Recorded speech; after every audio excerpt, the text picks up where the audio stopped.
Hi everyone and welcome to Sco Clever. मैं हूं नेहा, आपकी अपनी इंग्लिश लैंग्वेज एक्सपर्ट, और आज है सितंबर 10, 2025। आज हम द हिंदू के दो सुपर इंपॉर्टेंट एडिटोरियल्स को साथ मिलकर डिकोड करेंगे, बिल्कुल इजी पीजी स्टाइल में। सो grab your coffee and let's get started. आज का पहला एडिटोरियल कंजर्वेशन पर है और टाइटल है sliver of hope on survey of salt water crocodiles conservation. An inclusive vision of conservation can protect more habitats। मतलब उम्मीद की एक किरण, खारे पानी के मगरमच्छों के सर्वे और उनके संरक्षण पर एक इंक्लूसिव यानी सबको साथ लेकर चलने वाली सोच और भी हैबिटेट्स को बचा सकती है। चलिए देखते हैं। The recent survey of saltwater crocodiles in the Sundarban Biosphere Reserve is a notable advance for conservation in India। हाल ही में सुंदरबन बायोस्फीयर रिजर्व में जो खारे पानी के मगरमच्छों का सर्वे हुआ है, वो भारत में कंजर्वेशन यानी संरक्षण के लिए एक बहुत बड़ा कदम है। The census indicates a rise in overall numbers and demographic diversity.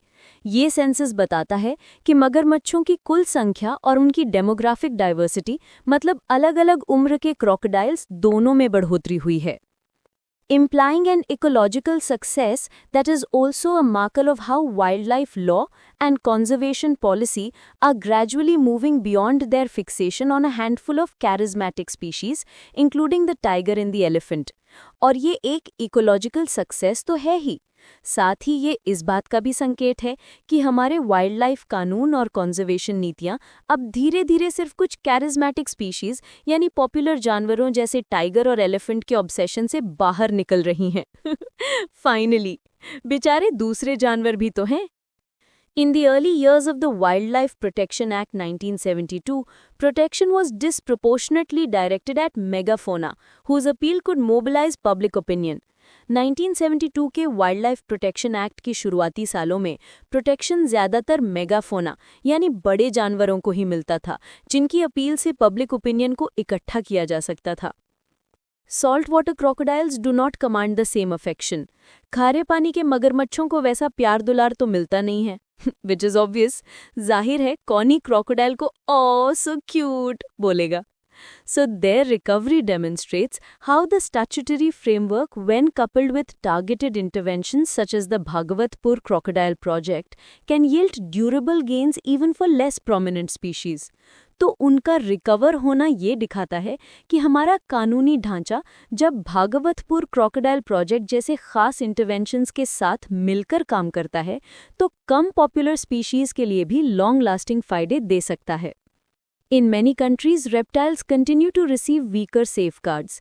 कई देशों में रेप्टाइल्स यानी सरीसृपों को आज भी कमजोर सुरक्षा मिलती है। Often subordinated to fisheries और land use concerns, अक्सर उन्हें फिशरीज या जमीन के इस्तेमाल जैसे मामलों के नीचे दबा दिया जाता है। The increase in Sundarban crocodiles suggests that India's model of combining blanket legal protection with site-specific captive breeding and release programs has been effective। Sundarban में मगरमच्छों की बढ़ती संख्या ये बताती है कि भारत का मॉडल, जिसमें सबको कानूनी सुरक्षा देने के साथ साथ खास जगहों पर कैप्टिव ब्रीडिंग और रिलीज प्रोग्राम्स चलाए जाते हैं, काफ़ी इफेक्टिव रहा है। But in absolute terms the law still has gaps. लेकिन अगर असल में देखें तो कानून में अभी भी कुछ कमियां हैं। It does not adequately anticipate emerging threats linked to climate change, rising salinity और habitat fragmentation। ये कानून क्लाइमेट चेंज, बढ़ते खारेपन या हैबिटेट के टूटने जैसे उभरते खतरों का ठीक से अंदाज़ा नहीं लगा पाता। Protection has also been reactive, और हमारा प्रोटेक्शन सिस्टम भी रिएक्टिव रहा है, मतलब प्रॉब्लम होने के बाद ही एक्शन लिया जाता है, प्रोएक्टिव नहीं। As hypercarnivorous apex predators, crocodiles regulate prey populations and remove carcasses from water channels, contributing to the health of mangroves। Hypercarnivorous apex predator होने के नाते मतलब टॉप के शिकारी होने के नाते क्रोकोडाइल्स अपने शिकार की आबादी को कंट्रोल करते हैं और पानी से शवों को हटाते हैं, जिससे मैंग्रोव्स की सेहत अच्छी रहती है। So basically they are the Swachh Bharat champions of the Sundarbans. Thus, their presence signals that creeks and rivers still sustain a functioning food web despite immense pressures from human settlement, cyclones and sea level rise. इसलिए उनकी मौजूदगी इस बात का signal है कि इंसानी बस्तियों, चक्रवातों और समुद्र स्तर में वृद्धि के भारी दबाव के बावजूद वहाँ की नदियों और खाड़ियों में फूड वेब अभी भी ठीक से काम कर रहा है. Better juvenile survival also indicates that the breeding habitat retains sufficient quality. और मगरमच्छ के बच्चों का ज़्यादा सर्वाइव करना ये भी दिखाता है कि उनके ब्रीडिंग हैबिटेट की क्वालिटी अभी भी अच्छी है. This is an important ecological marker for the delta. ये उस डेल्टा रीजन के लिए एक ज़रूरी इकोलॉजिकल मार्कर है जहां बढ़ता खारापन और मिट्टी का कटाव वन्य जीवों के लिए अवेलेबल जगहों को कम कर रहा है. If the crocodile population can establish a stable age structure, it may bolster the resilience of the Sundarbans mangrove networks. अगर crocodile population एक stable age structure बना लेती है, मतलब उसमें बच्चे, जवान, बूढ़े सब हों, तो ये सुंदरबन के मैंग्रोव नेटवर्क की resilience यानी मुश्किलों से लड़ने की क्षमता को और मजबूत कर सकता है. The species trajectory also highlights what can be done for other neglected ones. इस प्रजाति की ये सक्सेस स्टोरी ये भी दिखाती है कि दूसरी निग्लेक्टेड स्पीशीज के लिए क्या किया जा सकता है. Current schedules under the Act should be accompanied by proactive well-funded recovery plans. Act के तहत जो मौजूदा शेड्यूल्स हैं उनके साथ प्रोएक्टिव और अच्छी फंडिंग वाले रिकवरी प्लान्स भी होने चाहिए. And public communication strategies need to be recalibrated और पब्लिक से बात करने की स्ट्रैटेजीज को भी सुधारने की ज़रूरत है. The crocodiles did not gain numbers because they became beloved, but because conservation agencies invested in their protection. मगरमच्छों की संख्या इसलिए नहीं बढ़ी कि लोग उन्हें प्यार करने लगे, as if, बल्कि इसलिए बढ़ी क्योंकि conservation agencies ने उनकी सुरक्षा में इन्वेस्ट किया.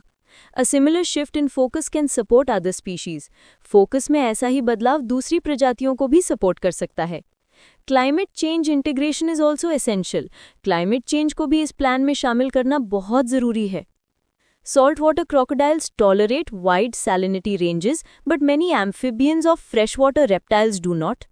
खारे पानी के मगरमच्छ तो ज़्यादा खारापन झेल लेते हैं, लेकिन कई एम्फिबियंस या मीठे पानी के रेप्टाइल्स नहीं झेल पाते. Anticipatory measures including identifying climate refugia and enabling assisted breeding are thus required. इसलिए पहले से तैयारी वाले कदम जैसे क्लाइमेट रिफ्यूजिया यानी सुरक्षित जगहों की पहचान करना और असिस्टेड ब्रीडिंग को इनेबल करना ज़रूरी है. The recovery illustrates that non-charismatic species can benefit from law and policy with sustained attention. ये रिकवरी दिखाती है कि non-charismatic species को भी लगातार ध्यान देने पर कानून और पॉलिसी से फ़ायदा हो सकता है. For India, the lesson is that a richer, more inclusive vision of conservation is possible and necessary. Bharat के लिए लेसन ये है कि कंजर्वेशन का एक ज़्यादा रिच और इंक्लूसिव विजन यानी सबको साथ लेकर चलने वाली सोच पॉसिबल भी है और ज़रूरी भी. काफ़ी इंटेंस था बट इम्पॉर्टेंट भी. अब दूसरे एडिटोरियल पे जंप करने से पहले a super useful announcement for all my fellow aspirants. अगर आप लोग वोकैबुलरी, इडियम्स एंड फ्रेजेस को याद करते करते थक गए हैं और अगले ही दिन भूल जाते हैं, then I have the perfect solution for you. Google Play Store पर जाइए और स्को क्लेवर ऐप डाउनलोड कीजिए. हमारी यूनिक लर्निंग टेक्निक से आप चीज़ें एक बार पढ़ेंगे और फिर कभी नहीं भूलेंगे. Seriously, it's a game changer. So download Sco Clever now. हमारा दूसरा एडिटोरियल है इकोनॉमी पर. टाइटल है improving macros on the outlook for inflation. India seems set for a period of low inflation and relatively high growth. मतलब macros में सुधार, महंगाई के भविष्य पर. ऐसा लगता है कि भारत अब कम महंगाई और निस्बतन ज़्यादा ग्रोथ के दौर के लिए तैयार है. Let's dive in. Neither the government nor the RBI will likely be alarmed by the rise in retail inflation in August 2025. अगस्त 2025 में रिटेल इन्फ्लेशन यानी खुदरा महंगाई में जो बढ़ोतरी हुई है, उससे न तो सरकार और न ही RBI को कोई चिंता होगी. Even though it snapped a 9-month streak of declining inflation rates.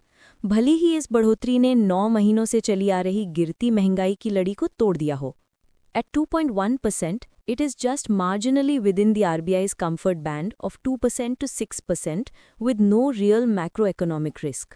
2.1% पर ये RBI के 2% से 6% के comfort band के बस ज़रा सा अंदर है. जस्ट बाल बाल बचे, और इससे कोई बड़ा मैक्रो इकोनॉमिक रिस्क नहीं है। The government would be glad to see food inflation remaining subdued at the urban and rural levels. सरकार ये देखकर खुश होगी कि शहरी और ग्रामीण दोनों स्तरों पर खाने पीने की महंगाई दबी हुई है। Especially heartening would have been the 15.9% and 14.5% contraction in the prices of vegetables and pulses, respectively. खास तौर पर दिल को सुकून देने वाली बात यह होगी कि सब्जियों और दालों की कीमतों में क्रमशः 15.9% और 14.5% की गिरावट आई है। Wow! When combined with the free food grains provision under the National Food Security Act, this downward movement in food prices ensures affordable supplies of these necessities.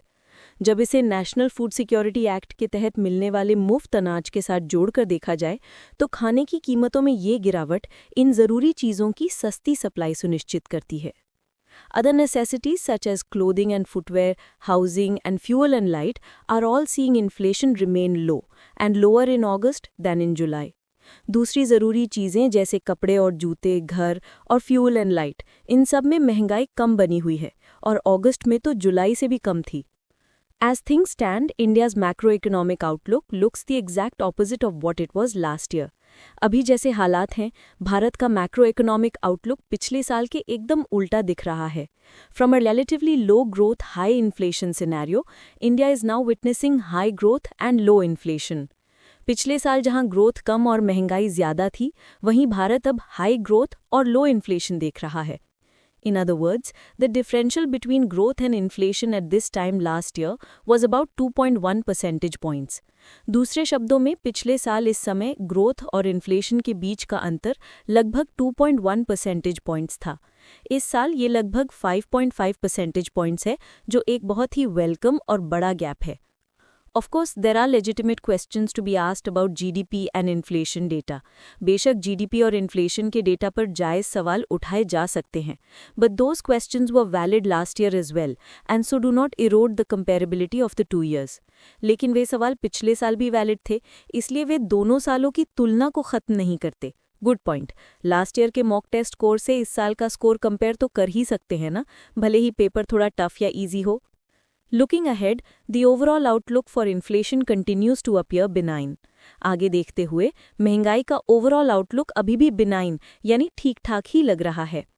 Even if India decides to accede to the US's demands and abandon its purchase of Russian oil, the economic impact is likely to be limited. अगर Bharat US की मांगें मान भी लेता है और रूस से तेल खरीदना छोड़ देता है, तो भी आर्थिक प्रभाव शायद लिमिटेड ही होगा। Global crude prices are relatively low, and so the discount Russia is able to provide is not as attractive as it was in 2022. दुनिया में कच्चे तेल की कीमतें अभी कम हैं, इसलिए रूस जो डिस्काउंट दे पा रहा है वो उतना अट्रैक्टिव नहीं है जितना 2022 में था। The cost increase of switching to other countries for oil is therefore likely to be limited. इसीलिए तेल के लिए दूसरे देशों पर स्विच करने की बढ़ी हुई लागत भी लिमिटेड ही रहने की संभावना है। As a result, the impact on inflation within India is also likely to be limited, if such an eventuality comes to pass. नतीजतन अगर ऐसा होता भी है, तो भारत के अंदर महंगाई पर इसका असर भी लिमिटेड ही होगा। On the other hand, the new GST rates will come into effect from September 22. दूसरी तरफ 22 सितंबर से नई GST दरें लागू हो जाएंगी। With most prices set to come down due to their rates being cut, the impact on the inflation rate is also going to be in the same direction. ज़्यादातर चीज़ों के रेट्स कटने की वजह से उनकी कीमतें नीचे आने वाली हैं, तो इसका असर भी महंगाई दर पर उसी डायरेक्शन में यानी नीचे की तरफ ही होगा।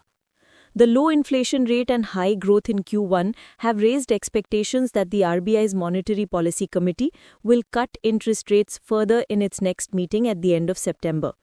Q1 में कम महंगाई और हाई ग्रोथ ने ये उम्मीदें बढ़ा दी हैं कि आरबीआई की मॉनेटरी पॉलिसी कमेटी सितंबर के एंड में अपनी अगली मीटिंग में ब्याज दरें और घटाएगी। However, given the ongoing global uncertainties, this might be premature. हालांकि दुनिया में जो अनिश्चितताएं चल रही हैं, उसे देखते हुए ऐसा सोचना जल्दबाजी हो सकता है। Depending on how the renewed bonhomie between India and the US progresses, a rate cut in December is the more likely outcome. Bharat और यूएस के बीच ये जो नई दोस्ती बढ़ रही है, ये कैसे आगे जाती है उस पर डिपेंड करते हुए दिसंबर में रेट कट होना ज़्यादा लाइकली आउटकम है। तो मैक्रो इकोनॉमिक्स का सीन तो काफ़ी सॉर्टेड लग रहा है ना। और इसी के साथ हम आज के एनालिसिस के एंड में आ गए हैं। बट वेट, पिक्चर अभी बाकी है मेरे दोस्त। दिन भर पढ़ा, अब टेस्ट करने का टाइम है।